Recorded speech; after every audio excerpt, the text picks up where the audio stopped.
Salut à tous et bienvenue sur AZ237. Un grand nombre de personnes riches sont carrément arrogantes. Si l'argent est un bien précieux, il ne doit pas vous amener à mépriser qui que ce soit. De toute évidence, l'argent s'accompagne d'une bonne éducation et ces deux éléments sont fondamentaux pour une personne. Être riche peut vous rendre égoïste car vous avez été choyé pendant longtemps. Vous devenez aveugle aux besoins et aux luttes des autres. Certains d'entre eux sont pompeux et irrespectueux envers les classes inférieures de la société.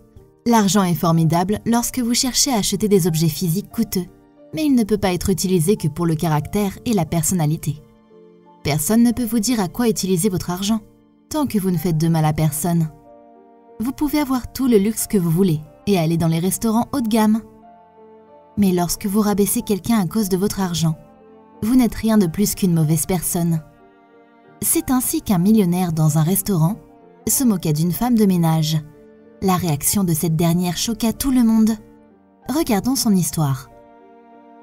Mais avant de commencer, j'aimerais vous rappeler qu'après avoir regardé cette vidéo, vous pouvez faire un tour sur notre chaîne pour découvrir de nombreuses histoires à la fois incroyables, intéressantes et émouvantes. Et n'oubliez pas de vous abonner à la chaîne et d'activer la cloche de notification si vous êtes nouveau parmi nous. La mère de Viara, Vavara, était très malade depuis un certain temps et elle s'occupait d'elle. Cela avait entamé la bonne humeur de Varia. Les médicaments de sa mère coûtaient très cher et elle en manquait déjà. Varia travaillait comme nounou, mais son revenu ne suffisait pas à acheter les médicaments de sa mère et à répondre à ses besoins essentiels. Son père était décédé depuis longtemps. Sa mère et elle vivaient désormais seules. Sa mère n'avait pas de pension et elle ne survivait que grâce à ce que Varia faisait. Lorsque sa mère était en bonne santé, elle travaillait et subvenait aux besoins de Varia. Cependant, lorsqu'elle tomba malade, elle cessa de travailler et regrettait toujours leur situation actuelle. Varia décida de prendre un deuxième emploi. Son travail à la crèche se terminait à 14 h et elle avait donc suffisamment de temps pour un second emploi. Lors d'une de ses tournées habituelles de recherche d'emploi, elle remarqua une annonce pour un plongeur accroché dans un restaurant coûteux. Elle décida de tenter sa chance et entra dans le restaurant. Elle rencontra une réceptionniste appelée Christina. Elle lui demanda si elle pouvait rencontrer le superviseur de l'établissement. La réceptionniste la dirigea vers une superviseuse nommée Olga. Varia dit à Olga qu'elle adorerait travailler là et qu'elle était disponible de 14 h à tard dans la nuit. Quand Olga vit que Varia possédait un diplôme universitaire, elle était vraiment étonnée. Elle se demandait pourquoi une femme aussi bien éduquée voudrait travailler comme plongeuse dans un restaurant, aussi haut de gamme soit-il.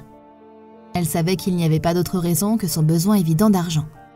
Olga ne savait pas si elle devait l'engager, mais elle se laissa convaincre lorsque Varia lui parla de l'état de santé de sa mère et de la façon dont l'argent allégerait leur fardeau. Elle était très heureuse quand Olga lui dit de commencer le lendemain. Elle était vraiment reconnaissante et repartit chez elle de bonne humeur. Dès son arrivée à la maison, elle annonça à sa mère la bonne nouvelle et lui dit de ne plus s'inquiéter pour ses médicaments. Sa mère pleura aussi de joie et serra son unique enfant dans ses bras en lui disant qu'elle était très fière d'elle. Varia était tout simplement géniale dans son travail. Elle était toujours à l'heure et prête à faire de son mieux. Olga était en admiration devant elle et elle était heureuse de lui avoir donné une chance. Tout le monde l'aimait et la respectait tellement. Un jour normal, Varia faisait la vaisselle dans la cuisine. Tout à coup, elle entendit du bruit dehors. Un homme criait sur une serveuse et la réprimandait pour quelque chose qu'elle avait fait. Comme Varia était curieuse, elle sortit. La serveuse en question se tenait à côté d'un homme portant des vêtements et des chaussures très chères et formelles. Il était trop occupé à la gronder et à l'insulter pour voir la scène qu'il faisait. L'homme faisait cela parce qu'il était furieux que son repas ait tardé à arriver et qu'il n'ait pas reçu tous les plats qu'il avait commandés. Bien que la serveuse s'était excusée abondamment et avait promis de rectifier son erreur, l'homme ne l'acceptait pas. Tout le monde regardait l'homme qui continuait à embarrasser la serveuse. Ils avaient tous peur d'intervenir et de lui demander de se calmer. Varia, de son côté, était très énervée et voulait le remettre à sa place. Elle s'approcha de lui et l'accusa d'être autoritaire et arrogant. Vasselin, le propriétaire du restaurant, intervint pour calmer le millionnaire Arkady et lui dit de ne pas faire attention à Varia. Il n'arrivait pas à sortir de la tête ce que Varia lui avait dit. Après que tout était résolu, Varia retourna à la cuisine pour terminer son travail. Arkady n'arrivait pas à croire qu'une laveuse de vaisselle avait eu le courage de lui parler comme ça. Même le propriétaire du restaurant n'avait pas pu le faire parce qu'il avait peur de lui. L'homme continua à parler à Varia de son statut et lui dit qu'il paierait une somme énorme au propriétaire pour se débarrasser d'elle. En disant cela, Il s'attendait à voir Varia terrifiée aux prises de remords, mais elle n'eut aucune réaction. Elle continue de travailler comme si elle n'avait pas entendu ce qu'il disait. Elle ne jeta même pas un regard vers lui. Le propriétaire eut peur de ce que le millionnaire pourrait lui faire ou faire à son restaurant et demanda donc à Varia d'arrêter de travailler immédiatement. Il lui fit également savoir qu'aujourd'hui serait son dernier jour de travail dans son restaurant. Étonnamment, le millionnaire s'approcha du propriétaire et lui demanda de se calmer. Varia prit finalement la parole. Elle dit à l'homme que même s'il était riche, il ne pourrait pas tout obtenir. Il y a des gens qui ne se soucient pas de sa richesse et donc, il ne pourra pas les acheter, même s'ils sont pauvres. En réponse, Arkady sortit un peu d'argent de sa poche et le jeta sur Varia. Il lui dit qu'elle avait tort et qu'il pouvait acheter qui il voulait. Il lui demanda également d'enlever tous ses vêtements pour qu'il lui donne plus d'argent. Ce que Varia fit ensuite était vraiment étonnant. Elle se pencha et ramassa tout l'argent. Elle lui dit alors qu'elle avait vraiment besoin d'argent mais qu'elle préférait qu'ils agissent en privé. Il lui demanda d'écrire l'adresse de son domicile pour qu'ils puissent parler. C'était la dernière chose à laquelle le millionnaire s'attendait. Il pensait probablement qu'elle allait l'insulter.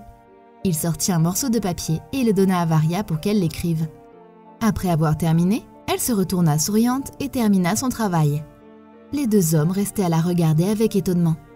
Ils se retournèrent et rentrèrent dans le restaurant. Une fois assis, Arkady demanda au propriétaire de lui apporter de la nourriture à emporter car il était en retard. Pendant ce temps, Varia avait terminé son travail et s'apprêtait à rentrer chez elle. Elle arriva à la réception lorsque Christina l'appela. La réceptionniste lui dit qu'elle avait entendu dire par l'un des voisins d'Arkady que celui-ci vivait seul et n'aimait pas les femmes. Elle lui proposa de coucher avec Arkady quoi qu'il arrive. Varia n'était pas vraiment intéressée par ce que Christina disait. Elle raconta aussi que la première femme d'Arkady était morte d'une maladie mystérieuse, que son fils était également décédé un an plus tard lors d'un accident. Arkady s'était ensuite marié à sa seconde épouse, Madame Madina.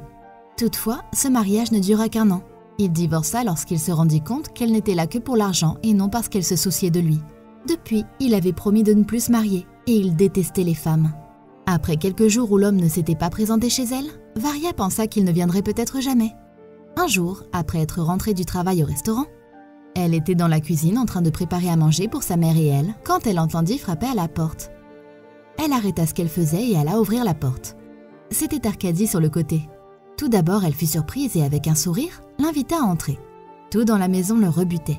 Il lui proposa de payer un hôtel pour qu'elle y passe la nuit, mais elle n'accepta pas. Varia lui dit que si elle l'invitait chez elle, ce n'était pas parce qu'elle voulait son argent, mais parce que sa mère était malade. Même si elle avait besoin d'argent, elle ne voulait pas accepter le sien. Après avoir appris cela, il se rendit dans la chambre et vit par lui-même sa mère malade, allongée sur le lit. La femme avait manifestement des difficultés à respirer.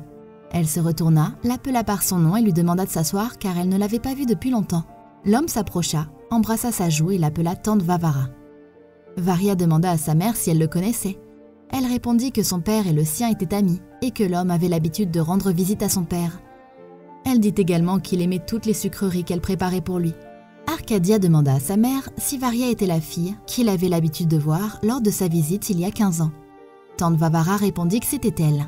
Il s'excusa auprès de sa mère et lui demanda s'il pouvait s'occuper d'elle. Il avait toujours souhaité la rencontrer à nouveau pour pouvoir lui rendre toutes ses faveurs. Au fil du temps, Arkady tomba amoureux de Varia. Le couple se maria et la mère et la fille vivent maintenant dans sa grande maison. Varia ne travaille plus et est heureuse avec lui. Quelle est votre opinion au sujet de cette histoire? Dites-le nous dans les commentaires. Si vous avez aimé cette vidéo, alors cliquez sur le bouton j'aime et partagez-la autour de vous. À très bientôt sur AZ237.